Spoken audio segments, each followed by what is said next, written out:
Hi, my name is Dr. N. Sudarshan Reddy. I am consultant plastic surgeon at Narayana Health City, Bangalore.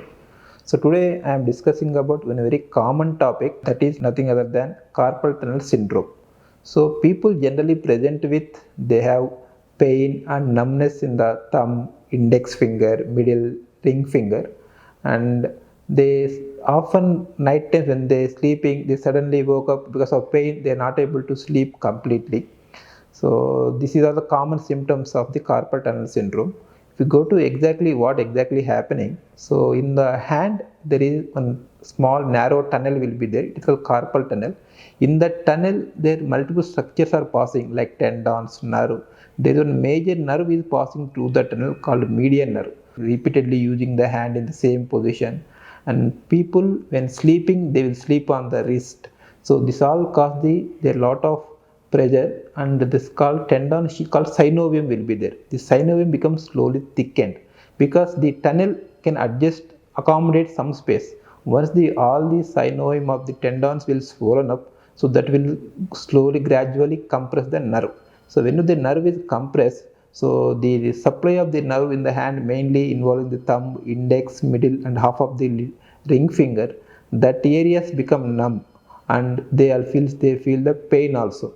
So these are the initial symptoms. So they may be on and off in nature. They may come if they relieve the pressure, the symptoms will subside.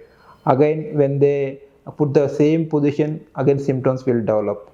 So in the initial stages, they can take some preventive measures, like they can do the using the wrist brace, or using some anti-inflammatory drugs, and preventing that position and all.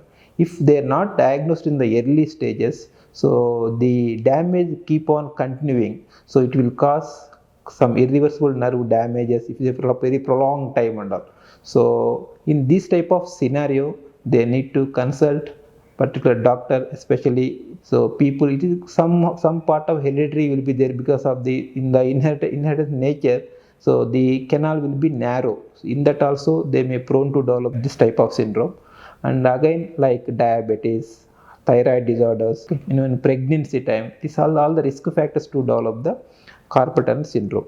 So when they notice the like symptoms like tingling, numbness in the hand, sometimes if it is very chronic prolonged stage, they may develop the weakness in the hand. Once we start examining the hand, if the chronic stages, we can see it is called thenar space. These all the muscles will atrophy, means become small, and they have weakness of the hand also.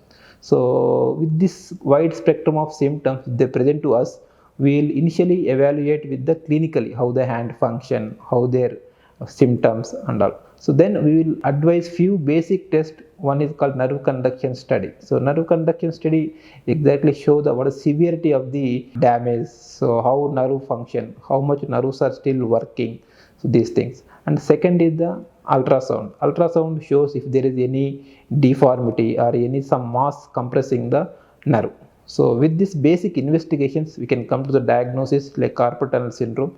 Some people may have, so once they diagnose confirm, we need to see the how much severity. If it's the early stage, we can go to the non-operative management, like we can use wrist brace, and we can tell them to avoid the pressure on the while sleeping, and they can not to keep hand in single position for a long time, and we can prescribe some anti-inflammatory drugs, and we can have some massage like ultrasonic massage. This all will help in the initial stages. If the patient already started, there is a wasting of the thinner muscles, weakness, and these are the candidates for the surgical management.